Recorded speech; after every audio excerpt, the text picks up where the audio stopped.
اچھا سر، کیا عقل سے خدا کے وجود اور عدم وجود دونوں کو ثابت نہیں کیا جا سکتا؟ جیسے آپ کہتے ہیں کہ بھائی خدا کے وجود جو ہے نہیں عقلی چیز ہے، تو اس کا ناوجود بھی، اس کو بھی تو عقل سے کیا ثابت نہیں کیا جا سکتا؟ نہیں جی اور جی، ہم اس دوسرا، کے قائل، اچھا چلیں آپ سوال مکمل کیجیے، آپ جی سوال جی، مکمل کیجیے۔ اور ہاں جی، یعنی اس پہ ایک تو آپ نے متکلمین کا آپ نے موقف بتانا ہے، اور دوسری یہ ہے کہ وہ کون سی جدید فکر ہے یعنی اس حوالے سے جس نے مذہب کے مقدمے پر علم الکلام کے طریقہ بحث کو نشانہ بنایا ہے؟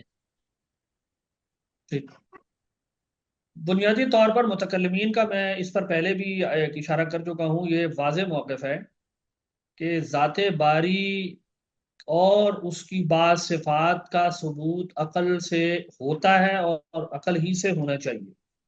صحیح۔ اس کی وجہ یہ ہے کہ دیکھیں آرگومنٹ کی ترتیب کیا ہے، اگر آپ اس کا خیال نہیں کریں گے تو آپ ایک سرکولیرٹی ٹریپ میں پھنستے ہیں، اور یہ سرکولیرٹی ٹریپ اتنا پرانا ہے، 1000 سال 1200 سال سے یہ بحث چل رہی ہے۔ جو لوگ کہ ہمارے اس استدلال کو نہیں لیتے، ہم ان کو کہتے ہیں آپ اس مسئلے کو سالو کریں۔ دیکھیں ان کا آرگومنٹ بڑا سیدھا ہے، وہ یہ کہتے ہیں کہ اگر آپ پہلے قدم پر یہ ثابت نہیں کریں گے نا کہ خدا نے ایک بندے کو اپنا پیغمبر بنایا ہے، جی تو اب سوال پیدا ہوتا ہے کہ اگر خدا ثابت نہیں ہے تو یہ جو شخص دعویٰ نبوت کر رہا ہے کہ مجھے خدا نے نمائندہ بنایا ہے، اس کی دلیل کیسے قائم ہوگی سچائی کی؟ یعنی یوں نہیں کہا جا سکتا کہ خدا نبی کے کہنے سے خدا ہے اور خدا نے اس کو بنا دیا ہے نبی، اپنا نمائندہ بنا دیا۔ اس کو میں اور آسان کر دیتا ہوں، آپ یوں سوچیں کہ جیسے امام غزالی نے اس پرابلم کو پٹ اپ کیا کہ ایک شخص کسی یعنی، اچھا ایک ہمارا مسئلہ پتہ ہے کہ ہم ہمیشہ ختم نبوت کے پوسٹ جو انالیسز ہے نا اس میں بیٹھ کے سوچتے ہیں کہ اب تو کوئی نبی آ ہی نہیں سکتا تو استدلال کی ضرورت کیا ہے؟ بھائی اپسٹمکس کلیئرٹی بھی تو کوئی چیز ہوتی ہے، اور دوسری بات یہ ہے کہ دلیل یہ تھوڑی ہے کہ آج کے دور کے لیے ہے تو حضرت موسیٰ کے دور میں وہ دلیل بس سب ختم ہو گئی۔ حضرت موسیٰ یا جو بھی نبی اس دور میں آئے، جی ان کی دعوے کو ثابت کرنے کا کوئی تو استدلالی طریقہ ہوگا نا۔ آپ دیکھیں پرابلم کیا ہے، پرابلم یہ ہوتی ہے کہ ایک شخص یہ دعویٰ کرتا ہے کہ میں خدا کا نمائندہ ہوں، مجھے خدا نے تمہاری طرف ایک خاص پیغام کے ساتھ بھیجا ہے کہ اگر تم میری بات مانو گے تو کامیاب ہو جاؤ گے مرنے کے بعد، نہیں مانو گے تو تم ابدی عذاب کے خطرے میں۔ اب نو دس از اے ویری گریٹ ڈینجر، ہے نا، بہت وارننگ دے دی اس نے ہمیں۔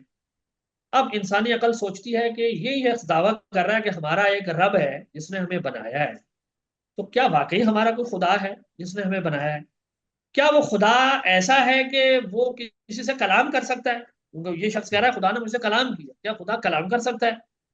پھر کیا وہ قادر ہے اس بات پر کہ لوگوں کو سزا اور ثواب دے مرنے کے بعد؟ اور کیا یہ جو شخص یہ دعویٰ کر رہا ہے کہ میں اپنے اس دعوے میں کہ جی خدا کا نمائندہ ہوں، یہ سچا ہے؟ اس کی کوئی دلیل ہے اس کے پاس؟ بھائی دیکھیں ایسا تو نہیں ہو سکتا نا ایک شخص اٹھ کے کہنا شروع کر دے کہ جی میں خدا کا نمائندہ ہوں میری بات مانو۔ ایسے تو نہیں کسی کے پیچھے چل جائیں گے نا، ہم اپنی پوری زندگی داؤ پہ لگا رہے ہیں اس کے بالکل۔ کہنے پر، اپنی پوری زندگی کے فیصلوں کو مجھے بدلنا ہے۔ تو عقل پوچھ رہی ہے کہ یہ شخص اپنے اس دعوے میں سچا ہے؟ وہ شخص کہتا ہے کہ میری، اب آپ دیکھیں گا آرگومنٹ کیسے چلے گا، میری سچائی کی دلیل یہ ہوگی کہ ایک نشانی مجھے میرا بھیجنے والا مقرر کرے گا۔ مثال کے طور پہ وہ نشانی یہ ہوگی کہ جس کو ہم معجزہ کہتے ہیں، جی ایک ایسا فیل ہوگا جس کو تم نہیں ریپلیکیٹ کر سکو گے، اور وہ میرے کہنے سے ہوگا، میں چیلنج کرتا ہوں، یہ میرا دعویٰ، یہ میری تحدی ہے۔ اب پھر واقع وہ ہو گیا، پھر واقع وہ ایسا ہو گیا۔ وہ اس ہو کو گیا۔ سمجھانے کے لیے نا امام جوینی نے بڑی اچھی ایک مثال دی ہے۔ وہ کہتے ہیں کہ آپ یوں سمجھیں کہ ایک شخص جا کے لوگوں کو کہتا ہے، اپنے جونیئرس کو، مجھے بادشاہ نے ایک خاص پیغام کے ساتھ تمہاری طرف بھیجا ہے، تم اگر مانو گے تو بادشاہ تم سے خوش ہوگا ورنہ ناراض ہوگا۔ اب افسر پوچھتے ہیں بھائی بادشاہ کے نے تمہیں یہاں ہماری طرف نومینیٹ کر دیا ہے، اس کی کیا دلیل ہے؟ اب مثال لیں، وہ کہتا ہے کہ مثال اس کی یوں ہے کہ فرض کریں بادشاہ کے گھر میں نا ایک پردہ ہے، کوئی ایسا پردہ ٹنگا ہوا ہے جس تک صرف بادشاہ کی ایکسیس ہے، سب جانتے ہیں کہ یہ بادشاہ کر سکتا ہے، اس کو ہلا سکتا ہے اور کوئی نہیں ہلا سکتا۔ صحیح۔ وہ افسر یہ کہتا ہے کہ تم دیکھنا میں بادشاہ کو کہوں گا بادشاہ سلامت وہ پردہ ہلائیے، انہیں بتائیے، پردہ ہلا کر انہیں بتائیے کہ میں اس دعوے میں سچا ہوں یا نہیں ہوں کہ میں آپ کا نمائندہ ہوں۔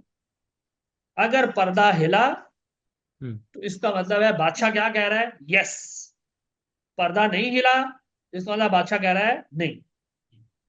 پھر وہ بادشاہ کی طرف متوجہ ہوا لوگوں کے سامنے اور کہتا ہے بادشاہ سلامت کے پردہ ہلا کے بتائیے کہ میں واقعی اس دعوے میں سچا ہوں یا نہیں ہوں. پردہ ہلا تو لوگوں کے لیے کیا دلیل قائم ہوئی. یعنی یہ مثال ہے سمجھانے کے لیے معجزے مثال، جی کی. بالکل بالکل. معجزے ٹھیک. کی وجہ دلالت کیا ہوگی.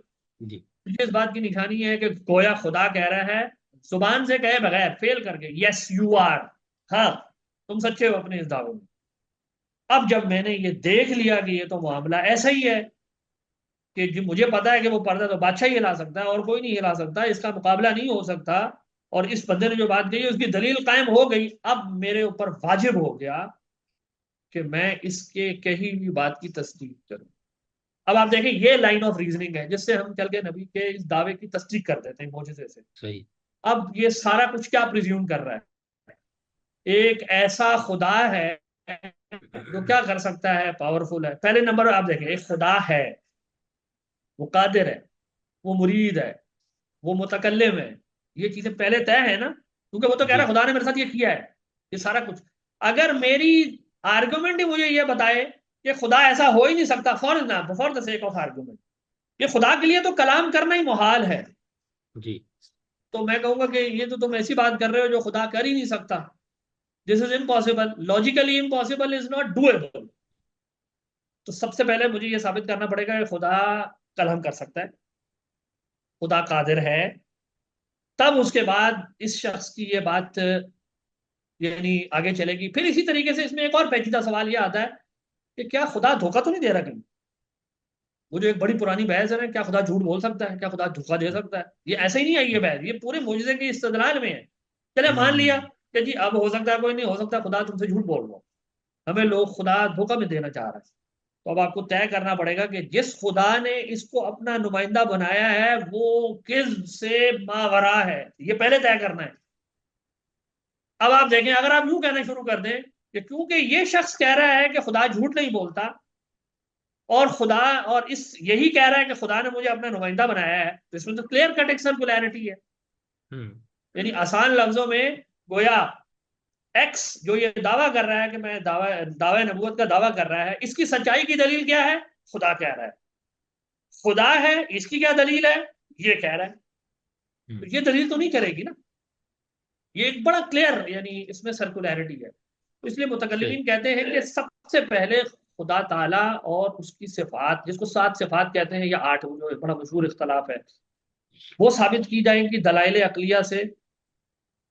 جب آپ وہ دلائل عقلیہ سے ثابت کرتے ہیں تب آپ معجزے کا امکان ثابت کرتے ہیں کہ کیونکہ ایک ایسا قادر خدا ہے جو ساری کائنات کے اوپر اس کا تصرف ہے، تو وہ چاہے تو ایک ایسی نشانی مقرر کر سکتا ہے جس کو معجزہ کہا جاتا ہے. اور معجزے کی وجہ دلالت میں نے آپ کو ابھی تھوڑی سی سمری دینے کی ٹھیک. کیسے ہم اس کو اسٹیبلش کرتے بہت اچھا. ہیں. یہ وہ میتھڈ ہے جس کے ذریعے چلتے. امام راضی نے سورہ بقرہ سے اس کا بہت یعنی استنباط کر کے بتایا، وہ بڑا ماہر آدمی. وہ کہتے تھے کہ قرآن مجید میں 3 گروہوں کا ذکر جہاں ہو گیا، مومنین، کفار اور منافقین، تو اس کے بعد پہلی آیت آتی ہے یا ایھا الناس اعبدوا ربکم الذی خلقکم، اے بندو عبادت کرو، اے لوگوں عبادت کرو اس رب کی. پہلا تعارف کیا آ رہا ہے؟ جس نے کیا کیا ہے؟ خلقکم، پیدا کیا. تمہیں سب سے پہلے اپنے آپ پہ کو، تم نہیں تھے تم ہو گئے، غور کرو. پھر انسان کے ذہن میں خیال یہ آ سکتا ہے وقت میرے والدین ہیں یہ میرا کاز ہو، تو کہا یہ جو وہ تمہارے لازم. والدین ہیں من قبلکم، ان کو بھی وہ یہ بھی نہیں تھے یہ بھی ہوئے جا رہے ہیں.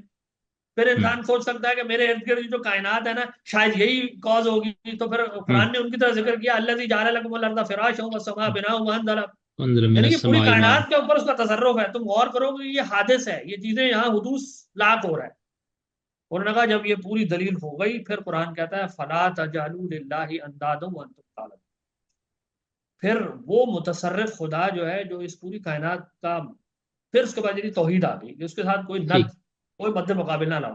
جب یہ اسٹیبلش ہو گیا پھر قرآن کہتا ہے وَإِن كُنتُمْ فِي رَيْبٍ مِّمَّا نَزَّلْنَا عَلَىٰ عَبْدِنَا فَأْتُوا بِسُورَةٍ مِّن مِّثْلِهِ، کہ اے کفار اگر تمہیں یہ شک ہے کہ یہ جو میرا بندہ پیش کر رہا ہے یہ اس نے اپنی طرف سے ہی بنا لیا ہے یہ کلام، تو بھائی تم بھی عربی بولتے ہو، لے آؤ اس کی مثل، لے آؤ، سارے بلا لو اپنے مددگار. اور قرآن کہتا ہے تم نہیں لا سکو گے اور ہرگز نہیں لا سکو. فَإِن اب آپ لَمْ دیکھیں وہی تَفْعَلُوا وَلَن نبی تَفْعَلُوا. ایک نشانی پیش کر رہا ہے، پردہ ہلے گا اور تم نہیں کر سکو گے اور پھر جب قرآن نے کہا تم یہ نہیں کر سکو گے، فَاتَّقُوا النَّارَ الَّتِي، پھر کہا ڈرو اس آگ سے جو فساق اور کفار کے لیے جاتی گئی. پوائنٹ میرا کہنے کا یہ کہ یہ قرآن کا یعنی طریقہ ہے، انبیاء کے لیے نشانی مقرر کی جاتی ہے تاکہ لوگ اس کو پہچان لیں کہ ہاں یہ رب کی طرف سے. تو اب یہ میں کہنا یہ چاہ رہا ہوں کہ یہ تو پورا آرگومنٹ پریزیوم کرتا ہے خدا کو.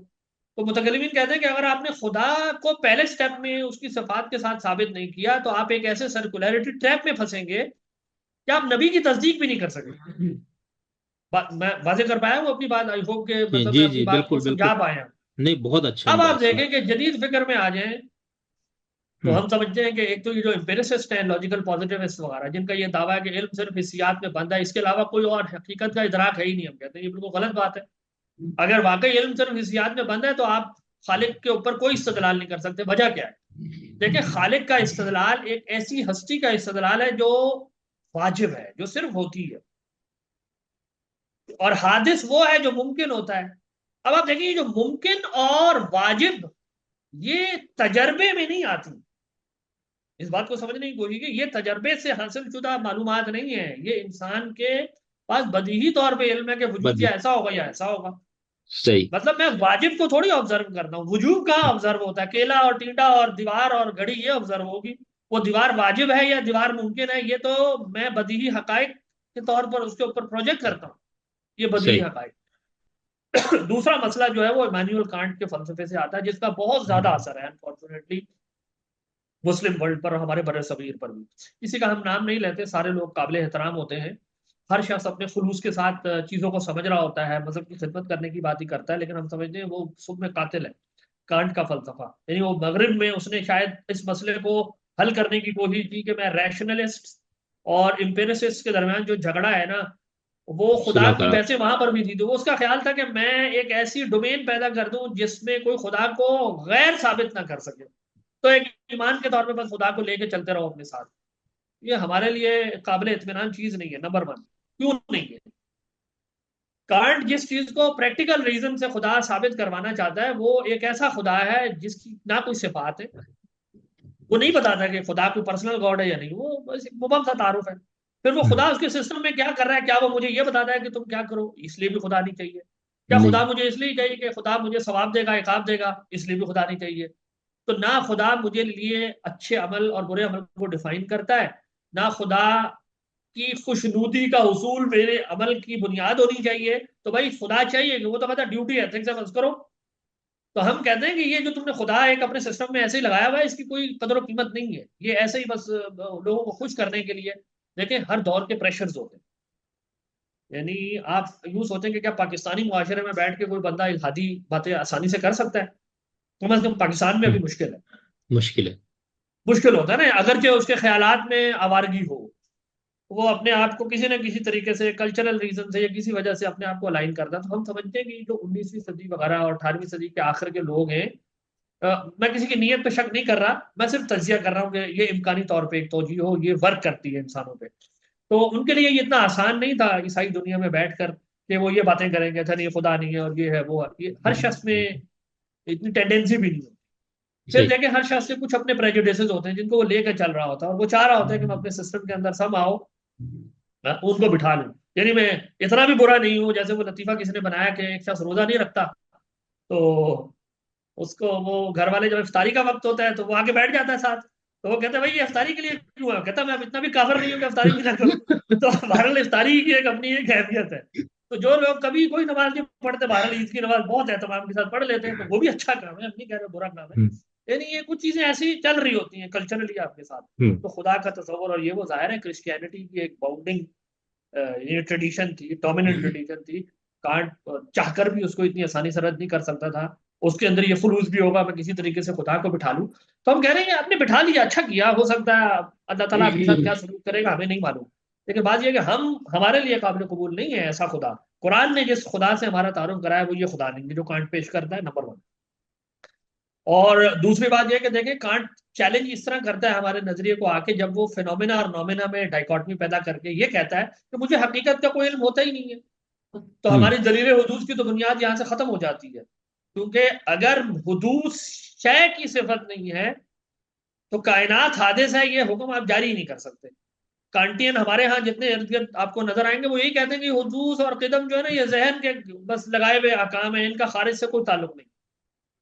تو جو شخص کانٹ کے پیچھے لگ کے یہ بات کرے گا وہ دلیل حدوث کا پہلا مقدمہ گرا دے گا.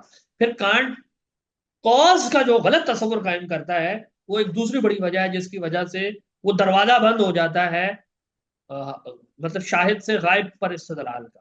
تو کانٹ یعنی خلاصہ یہ ہے کہ وہ ایک بڑا فلسفی ہے جس نے علم کلام کے استدلال پر مطلب یہ کہ چوٹ پہنچائی ہے فلسفیانہ استدلال کے ذریعے. اس سے بڑے بڑے لوگ متاثر ہوئے ہیں اور ہم سمجھتے ہیں کہ کانٹ کو رد کرنا بہت ضروری ہے. اچھا ڈاکٹر صاحب یہاں پر یہ جو آپ نے بتایا کہ خدا کی ذات اور اس کی چند صفات جو وہ عقلی ہے، ٹھیک ہے نا، جی اور اس پہ آپ نے کہا کہ متکلمین کا طریقہ بیس، تو کیا اس متکلمین میں محدثین بھی شامل ہیں؟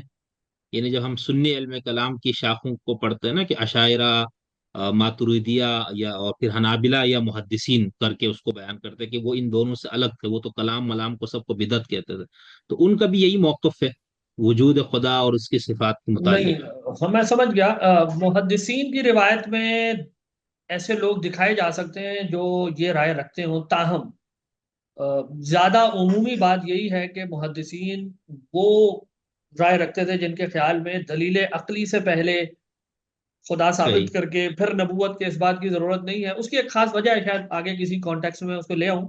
ٹھیک. ان کے خیال میں اس کی ضرورت نہیں ہے، بس ہم سیدھا سیدھا نبی کے معجزے سے شروع کریں گے. یعنی جی. جب یعنی وہ کہتے ہیں معجزے کی دلالت ایسی ہے کہ اس سے نبی ثابت ہو جائے گا، دعوی نبوت کا صدق صادق ہو جائے گا، اور پیچھے خدا بھی ثابت ہو جائے گا. تو ان کا کہنا یہ تھا کہ یعنی اس سے پہلے کچھ کھڑا کرنے کی ضرورت نہیں ہے. تاہم صحیح. اس استدلال میں جھول ہے، اور اس صحیح. استدلال کی جو آخری دفاعی لائن ہے ہمارے خیال میں وہ شیخ ابن تیمیہ کی طرف سے آنے کی کوشش ہے کہ صحیح. کسی طریقے سے دلیل حدوث کو بائی پاس کر کے سیدھا یعنی خدا کو ہوں. فطری یعنی میری فطرت، آر یو گیٹنگ بھائی، یعنی کسی استدلال کی ضرورت ہی نہیں ہے، سیدھا فطرت کے طور پر انسان میں انجیکٹ کریں اور وہاں سے پھر ساری نصوص کی طرف سیدھا چلے جائیں. لیکن اس میں صحیح. ہمارے خیال میں گیپ ہے. صحیح. اللہ صاحب یہاں پر جیسے آگے میں نے سوال بھی ایک رکھا ہے کہ صوفیہ کا تصور عقل، تو اگر آپ چاہیں تو وہاں پر اگر یہاں وہاں پر ایک وہاں وہاں ضمنی آگے کر لیتے ہیں، آگے کر لیں. ٹھیک آگے ٹھیک، کر یہاں لیں. ضمنی سوال یہ پیدا ہو رہا تھا نا جو آپ نے کہا کہ جو کانٹ سے متاثر ان کا، تو ہمارا یہ بھی کہا جاتا ہے کہ صوفیہ نے بھی یہی کام کیا، انہوں نے یہ عقلی مباحث کلام ملام انہوں نے کہا بھائی اس سے تو خدا نہیں ثابت ہوتا، نہ یہ ہے ہی نہیں، تو لہٰذا وہ اس پہ، تو وہ پھر ہم کون سے آگے اس پہ مطلب جو لوگ یہ کہتے ہیں ہم ان سے پوچھتے ہیں کون سے محقق صوفیاء ہیں جو یہ کہتے ہیں کہ کلام کی ضرورت نہیں ہے؟ مطلب وہ وہ یہ ہمیں کہتے ہیں بتائیں. نا آپ. ہاں ان کا یہی کہنا ہے نا کہ تصوف کو، یعنی اس کی جو ہسٹری جب ہم لوگ پڑھتے ہیں تو اس میں دو وجہ بتاتے ہیں. ایک تو یہ کہ وہ جو فقہا کی مشاغافیاں تھی اس کے رد عمل میں ان کے ہاں ایک وہ آیا کہ بھائی کیا تم ایک ایک چیز کو قانونی پیمانے پہ ہی ہر چیز کو پرکھ دو، اور دوسرا وہ کہتے ہیں عقلی جو بحثیں ہوئی متکلمین نے، تو اس کی وجہ سے بھی یعنی کہ انسان خدا ایسا نہیں ہے جس کو ہم عقل کے ذریعے ثابت کرے یا سمجھا جا سکے. تو صوفیہ نے اس چیز پیٹرن کو ہی ختم کر کے انہوں نے اپنے اس کشف اور شہود اس کی طرف چلے گئے کہ اسی سے خدا یا حقیقت ثابت ہوتی. یعنی ایک دلیل میں نے یہ پڑھی سنی ہے. اور دیکھیں علامہ لوگ اقبال اپنی صاحب طرف کے سے بارے میں. انالیسس وغیرہ کر لیتے ہیں، اچھی بات ہے، تجزیہ کرنے میں حرج نہیں ہے. دو چیزیں الگ ہیں، ایک ہے کہ میں ایک چیز کو کسی چیز پر اضافے کے طور پر لاتا ہوں پہلی ٹھیک. چیز کو رد کیے بغیر، صحیح. اور دوسرا ٹھیک. یہ کہ میں اس کو کہوں یہ بیکار ہے اس کو چھوڑو بس، یہ ہے سبسٹیٹیوٹ کے طور پہ لاتا ہوں. آپ کمپلیمنٹ کی جی. بات کر رہے ہیں یا سبسٹیٹیوٹ کی، یہ وضاحت ضروری ہے. ٹھیک. میرا فہم یا جو ہمیں سمجھ میں آیا ہے کہ صوفیہ دلائل عقلیہ کو رد نہیں کرتے جو متکلمین وضع کرتے ہیں. آپ دیکھیں شیخ ابن عربی جو عرفانی فکر کے سب سے بڑے آدمی سمجھے جاتے ہیں، ہوں. ان کی جو کتاب ہے فتوحات، اس کے اندر جو انہوں نے شروع میں عقائد اپنے لکھے ہیں وہ سارے عقائد اسی منہج اور اسی طریقے پر ہیں جو متکلمین کے ہیں. اور پھر انہوں نے وہ ان میں لکھا ہے کہ متکلمین نے ان عقائد کا دفاع کرنے کے لیے ایک نظام بنایا جو مفید ہے اپنی جگہ. یہ بول کی ان کی واضح اسٹیٹمنٹ ہے. تو کون کہتا صحیح. ہے کہ اس کو رد کرتے ہیں؟ پہلی بات. ہاں، اصل فرق یہاں نہیں ہے، اصل فرق یہاں ہے کہ صوفیہ کے خیال میں، اور کسی حد تک اس میں وہ ٹھیک ہے، کہ حقیقت کے ادراک کا ذریعہ صرف وہ خاص قسم کے پروسیجرل عقلی دلائل نہیں ہیں جو منطقیوں نے اور فلسفی متکلمین نے ڈیولپ کر لیے ہیں، بلکہ حقیقت کو ویریفائی کرنے کا ایک حضوری اور شہودی طریقہ ہے، اور اگر میں آسان کر دوں تاکہ بات واضح ہو سکے، اور وہ ہے جذبات. یعنی جذبات حقیقت کی ادراک کا ایک انڈیپینڈنٹ طریقہ ہے. وہی معنی کہ جذبات یہ طے کرتے ہیں کہ میں کسی شے کے ساتھ اپنا تعلق کیسا پاتا ہوں. مثال لیں، لیکن موت کا کیا مطلب ہے؟ موت کا اگر میں فزیکل سینس میں مطلب پیدا کروں تو یہ ہے کہ بھائی کسی شخص کی روح پرواز کر گئی، روح بھی چلے، ایک مذہبی تصور ہے، ہم کہیں گے اچھا چلیں، اور فزیکل سینس میں جائیں، موومنٹ ختم ہو گئی، دل دلنا درد، اب وہ بس ڈیڈ ہو کے لیٹ گئے، یہ موت ہے.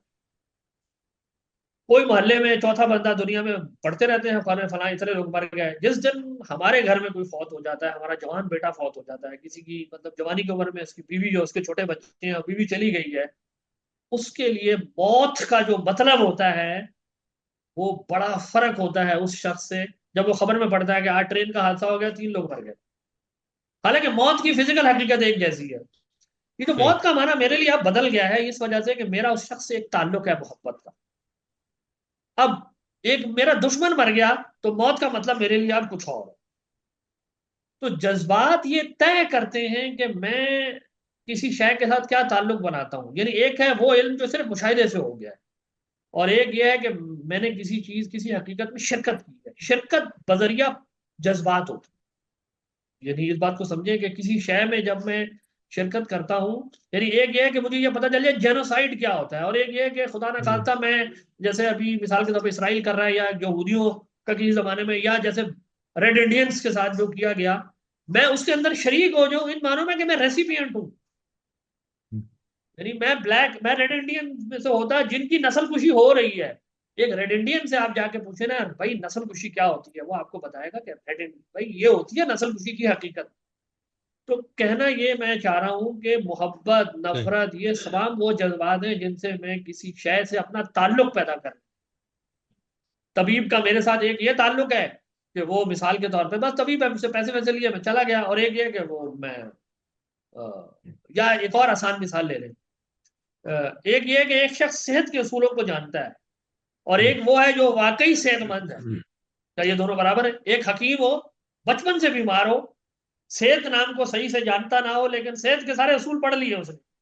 اب ایک صحت کا یہ ادراک ہے جو اصول اور یہ قواعد اور اس سے مجھے پتا چل گیا، اور ایک یہ ہے کہ مجھے نہیں پتا صحت کے اصول کیا ہوتے ہیں، لیکن میں لمبا تڑنگا اور جناب انڈر ٹیکر کی طرح کوئی بندہ ہے اور وہ صحت مند ہے اور لوگوں کو گرا سکتا ہے، تو کہ صحت کو مطلب اس کو پتا ہے سر، کیونکہ یہ ایکسپیرینس کر رہا ہے. تو صوفیہ کا زور اس پر ہے کہ حقیقت کو صرف عقلی طور پر 2+2=4 جیسے یہ قواعد ہوتے ہیں ایسا مان لینا یہ کافی نہیں ہے. حقیقت کا اسے ایک بلند اظہار ہے جس میں میں اس کو ایکسپیرینس کرتا ہوں، اس پر عمل کرتا ہوں، اپنا ایک جذباتی لگاؤ اس کے ساتھ پیدا کر لیتا ہوں. تب جو حقیقت مجھ پر ظاہر ہوتی ہے وہ اس ادراک سے فرق ہے اور بلند ہے جو عقلی قواعد اور دلائل سے حاصل ہوتی ہے. اب یہ صوفیہ کا اصل موقع، وہ یہ نہیں کہتا کہ یہ عقلی دلائل بیکار ہے، ان کو چھوڑ. وہ یہ سمجھتا ہے، وہ میرے خیال میں صوفی موقف کے ساتھ زیادتی کرتا ہے. صوفیہ کمپلیمنٹیرٹی کے طور پہ اس کو یعنی دکھانے کی کوشش کرتے ہیں کہ جیسے ایک مشاہدے سے ایک چیز میرے لیے واضح ہوتی ہے کہ حضرت ابراہیم علیہ السلام ہے. کیا ایک نبی کے ایمان پہ کسی کو شک ہو سکتا ہے؟ ظاہر نہیں ہو سکتا. لیکن اتنے بلند یعنی پایا نبی ہیں اور وہ اللہ تعالیٰ سے یہ کہہ رہے ہیں کہ اللہ مجھے یہ دکھا دیں کہ یہ ہوگا کیسے. تو قرآن میں اللہ نے کہا کیا اطمینان نہیں ہے، ایمان نہیں ہے؟ انہوں نے کہا نہیں نہیں ہے، بالکل ایمان تو ہے، آپ نے کہا ہے تو سچ ہے، لیکن ذرا قلب کو ایمان. تو that is how humans are. یعنی کوئی آ کے اگر ہمارا کسی کا کوئی عزیز جنگ میں گیا ہو اور کوئی جنرل آ کے اس کو بتا دے کہ تمہارا بچہ بالکل ٹھیک ہے، اب ہمیں یقین آ گیا کہ میرا بچہ ٹھیک ہے، لیکن میرا بچہ میرے سامنے آ جائے، اب اس بچے کے ٹھیک ہونے کا جو مجھے احساس ہوگا ظاہر ہے وہ ایک فرق قسم کا ایک احساس ہوگا. اور وہ جو امام غزالی کی وہ جو ساری بحثیں ہیں کہ وہ شک میں پڑ گیا، یہ ہو گیا، وہ مس ریپرزنٹیشن ہے. امام صاحب اصل میں یہ دوسرے والے یقین کے پیچھے تھے. یار یہ بھی نہ چلو، انہوں نے منطقیوں اور متکلمین کی دلیلیں ساری پرت لی، انہوں نے کہا کہ ایک لمٹ ہے، بس یہ خاص طرح کا میکینیکل ایمان ہے. وہ یہ نہیں ہے کہ وہ بیکار ہے، وہ بھی ہے، یعنی وہ انسان کو ابدی عذاب سے بچانے والا ایمان ہے. امام غزالی نے جو احیاء العلوم میں بحث کی ہے، انہوں نے کہا یہ توحید کے درجے ہیں نا جس کے اوپر لوگ بڑا شور شرابہ کرتے ہیں. ہاں صوفیوں نے توحید کے درجے بنا لیے ہیں. بھائی وہ کہتے ہیں پہلی توحید کا درجہ یہ منافق کی توحید ہے. صحیح. جو صرف زبان سے اقرار کر رہا ہے، دل میں اس کے توحید ہے ہی نہیں، صرف یہ کہ میں بس دنیا کے کچھ مفادات حاصل کروں، فرمایا ایسی توحید اس کے منہ پہ مارتی جائے گی، یہ کسی کام کی نہیں۔ ہوں. فرمایا دوسری توحید وہ ہے جو متکلمین کی توحید ہے، جو انسان کو زبان اور جو شبہات ہو سکتے تھے عقائد سے متعلق وہ سارے رفع کر دیتے ہیں، اور اس کی مطلب یہ نا ایک عقیدے کے طور پر اس کے ذہن میں مطلب ایک چیز بیٹھ جاتی ہے کہ خدا ہے، خدا ایسا ہے وغیرہ۔ وہ کہتے ہیں یہ بہت مفید ہے کہ یہ انسان کو ابدی عذاب سے بچا دے، لیکن وہ کہتے ہیں کہ یہ ضروری نہیں ہے کہ یہ علم عمل کا فائدہ بھی دے دے فوراً، کیونکہ یہ عقلی صحیح. مطلب قسم کی باتیں ہیں۔ وہ کہتے ہیں اس سے اگلا ایک اور درجہ ہے وہ جس کو وہ توحید کا مطلب وہ تیسرا درجہ کہتے ہیں کہ عملی جو ہے، اور وہ اس کی بنیاد جو ہے توکل ہے۔ تو توحید کا تیسرا درجہ اصل میں توکل ہے، جہاں جا کے انسان یہ فیل یہ سمجھ لیتا ہے کہ اس کائنات میں صرف خدا کا تصرف ہے، لا فاعل الا اللہ۔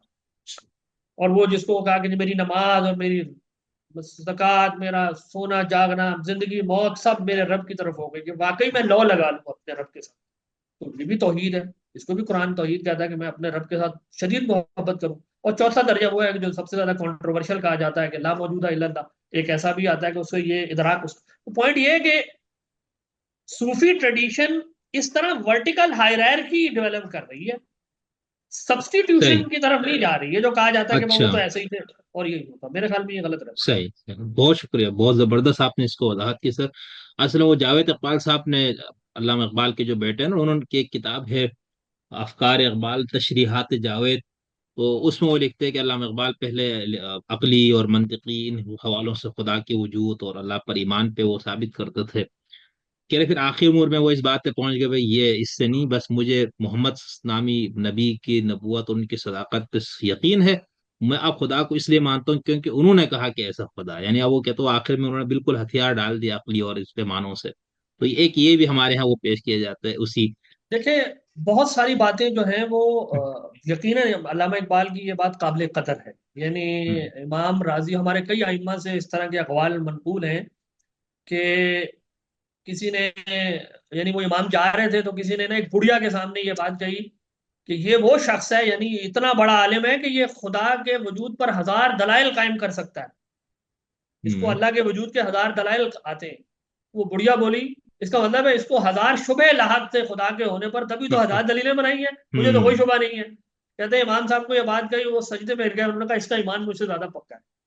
تو ہوں. یہ ایک بات کہ میرا رب کے اوپر ایسا ایمان قائم ہو جائے اور نبی صلی اللہ علیہ وسلم سے ایسی محبت عطا ہو جائے، یہ اپنی جگہ ایک بالکل درست بات ہے، ہم اس کو رد نہیں کر رہے۔ لیکن جب آپ اپسٹیمولوجیکلی کسی کو یعنی اپنا ایک آرگومنٹ بنائیں گے، عقل کو بھی تو مطمئن کر رہے ہیں نا، کہ یعنی آپ یوں بھی سوچیں کہ یہ دلائل عقلیہ، میں کسی دوسرے کو یہ کہہ رہا ہوں کہ یہاں تک جہاں میں کھڑا ہوں میں کیسے پہنچاؤں، کوئی تو طریقہ ہوگا نا، تو میں کہہ رہا ہوں یہ بات ہے، تم بھی اس طریقے سے اگر سوچو گے نا تو یہاں پہنچ جاؤ گے۔